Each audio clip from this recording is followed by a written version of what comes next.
The rapture is upon us. Whether you are ready or not. Yo. Today, what people will hear is God revealing his plan To his people.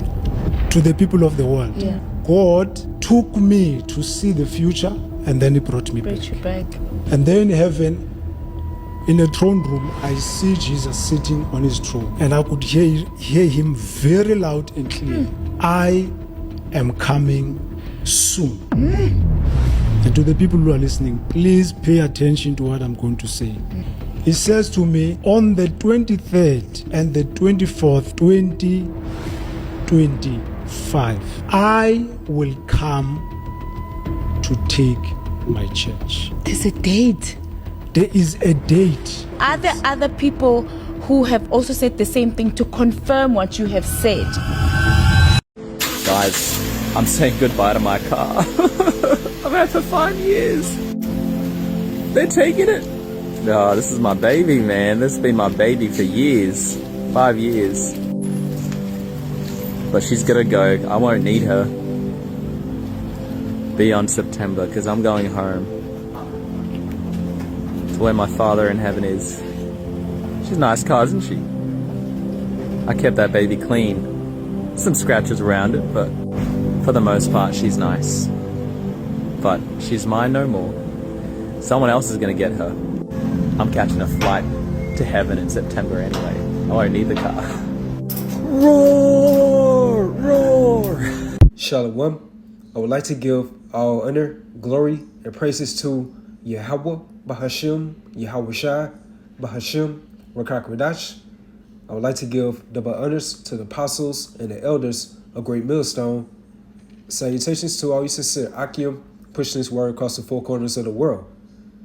And this lesson within the spirit is in regards to this false rapture prophecy that was conjured up on social media, mainly TikTok.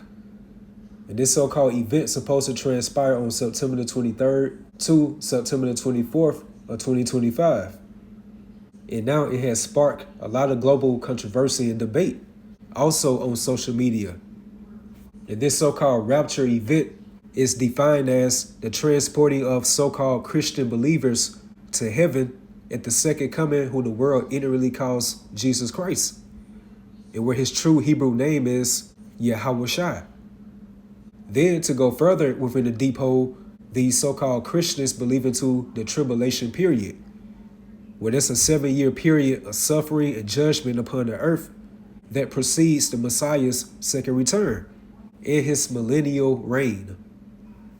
And mind you that the word rapture cannot be found nowhere within the scriptures, nor the biblical worldview of it. However, the scriptures does foretell us how false prophets will come within these last days in predicting these false visions. Hence, the end of the world would be September the 23rd and or September the 24th of 2025. And the scriptures tells us, as the sincere believers of Yahweh Shai, to be on spiritual alert, watchful, attentive within these last days. And that's because these type of heresies will come. And that takes me right to Ezekiel 13 verse 2 within the NLT. And that's the New Living Translation. Son of man, prophesy against the false prophets of Israel who are inventing their own prophecies. Say to them, listen to the word of the Lord, Yahweh Bahashim Yahushai. And of course, this is mainly speaking towards our people, the biblical Israelites, who will be you so-called Negroes, Latinos, Hispanics, and Native Americans within today's time. And we know through the Spirit, via that spiritual ourself, that the scriptures are two-folded. And where within this text right here, that's mainly speaking about Israelites, it can also be applied to these false prophets of these other nations by proclaiming that they are the teachers of the Bible, especially the biblical Edomites, who will be your so-called Caucasian race within today's time.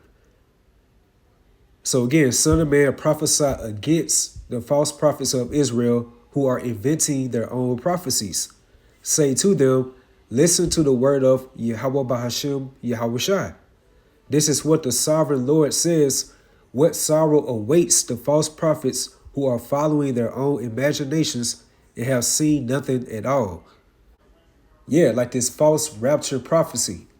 And on top of that, proudly proclaiming is going to transpire on September the 23rd to the 24th of 2025.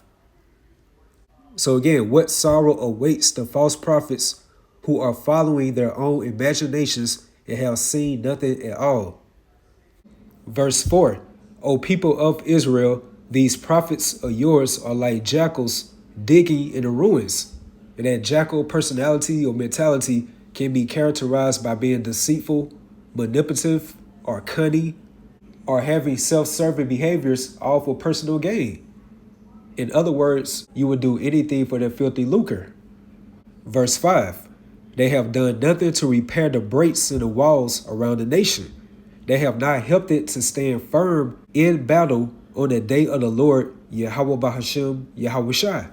So here you are as an Israelite so-called leader, and where you have the platform to rightly divide the doctrine of Yahweh Bahashem, Yahweh Shai, but you will rather compromise your integrity and being a wolf that you are, misleading the Most High's people as likened unto sheep and not spiritually getting them in shape, and by forewarning them what's about to get ready to transpire upon this earth, hits the times of Jacob's trouble, where this is going to be the darkest times that this earth has ever seen or witnessed. So ultimately, you're misleading our people to walk astray and go right down to that slaughterhouse, and where their blood is going to be upon your hands as you are being within that stance as a leader. And that's crazy because Jake is going into the most critical times that this earth has ever witnessed, and where they do not have no spiritual hedge or protection or have the spiritual insight to call upon the true Hebrew names of their maker or creator for divine intervention. And again, by being those lost sheep, and they're going to be opened up into all these demonic elements that's going to be out here. And I really can't see how you Jakes that's within that leadership role proclaiming yourselves as Israelites, like how can you all sleep at night? So within other words, the ones of our people who are not going to be awarded as the first fruits, who are the elect of the nation of Israel that make it on this side, they're not going to have that same status as the elect Israelites within the next kingdom to come, which is the kingdom of heaven. So they're going to be within a low ranking class, but they're still going to be good and righteous. And of course, they're going to be well off. But the point is, they are not going to have that preeminence as the elect of the nation of Israel that put off the mortal clothing on this side. And to further prove that, let's get right quick the book of Psalm 69, verse 27 to 28. And this is our forefather, King David, prophesying against the 2/3 of our people. Furthermore, he was putting curses upon our people. So again, Psalm 69, verse 27, pile their sins up high and don't let them go free. Erase their names from the book of life. Don't let them be counted among the righteous. So there you go. And that takes me right to 1 Peter 5, verse 7 to 8, within the NLT again. Give all your worries and cares to Yahweh Bahashem Yahushua, for he cares about you. And this gospel, aka this good news, is only for the Israel of Yahweh Bahashem Yahushua, the ones who are preordained to walk according to that righteous standard or protocol of Yahweh Bahashem Yahushua. And Abaratazat, that's us. And we're going to be within this spiritual mindset within the last seconds of the last days. Verse 8, stay alert, which goes into by being vigilant, by being carefully attentive, observant, or being circumspect, like really looking around and watching out, moving wisely within these end times. And the scriptures commands us, for the ones who have that spiritual eye salve, to measure the times diligently within itself. So you compare that spiritual mindset as us being the hopeful elect via utilizing spiritual discernment within these end times, compared unto the carnal standards of Christianity. And notice how they are falsely measuring the times. And if they do get certain things right, you best believe that they are watching the videos of the Israelites, because through the spirit and power of Yahweh Bahashem Yahushua, beginning from our elder apostles, bishops, and elders on down, we move them in the spirit for them to so-called study and show themselves approved. So they might get certain things right by knowing what the MOTB is, which is the microchip, knowing that World War III is inevitable, and also being able to codify America as Babylon the Great. But when it comes to measuring the times diligently within itself, via the full volume of the book, that's where that divine disconnect intercedes, which ultimately makes them reprobates, because look how they are miscalculating the signs of thy times. So again, stay alert, watch out for your great enemy, the devil. He prowls around like a roaring lion, looking for someone to devour. And this is speaking about the spiritual demon Satan. But remember again, the scriptures are twofolded, where this can definitely be applied to Satan's physical counterpart, which is the tabernacle of Esau Edom, who are biblically codified as the god of this world. He has definitely did a good job of blinding the minds of these people. And that takes me right to 2 Thessalonians 2 verse 9. Even him whose coming is after the working of Satan with all power and signs and lying wonders.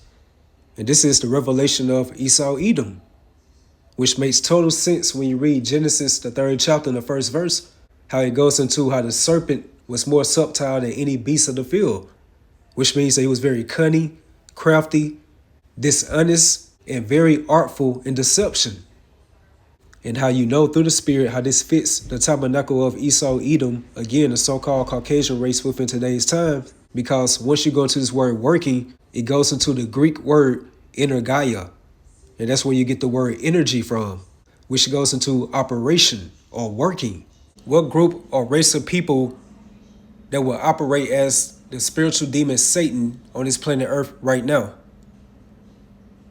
Or better yet, like, what race of people that has globally plundered, raped, robbed, corrupted, and deceived the whole world? The tabernacle of Esau Edom has to fit within that category. And there's no other nation can be compared unto him. And that's because he's spiritually blessed with that left-handed sword, which can come into many different fashions and forms. So again, even him whose coming is after the working of Satan with all power and signs and lying wonders. And one for an example can be the doctrines of Roman Catholicism. And look how many so-called religions will birth out of that. Hence Christianity. And where you have people spewing out this Christianity madness of this so-called rapture prophecy, and falsely proclaiming how the Messiah will return on September the 23rd and or September the 24th of 2025. But Yahushua, our true Lord and Savior, stated this within Matthew 24 and 44, and this is within the GNT version, and that's the Good News translation. So then you also must always be ready, which goes into by being spiritually and mentally prepared for all the signs of thy times. Hence, everything leading up into Yahushua's true second return. So then you also must always be ready, because the Son of Man, referring to Yahushua, will come at an hour when you are not expecting him. And that's how you're going to take a lot of people off guard, because everybody's minds are focused on the current fashion of this world and how everything is so-called functioning here, and not setting their true affection above. So that concludes the lesson through the Spirit. Again, just being vigilant and utilizing that spiritual discernment via the gift of the Holy Spirit. And just to further put that out there, how we cannot be swayed by these sensational claims or events, aka these false visions or predictions. Hence, this rapture prophecy that's currently going viral. And some of these dummies going to the extreme extent of selling their homes and vehicles for this so-called biblical event. So with that, hopefully you all stay edified, you all stay strong, keep pushing forward. Shalom.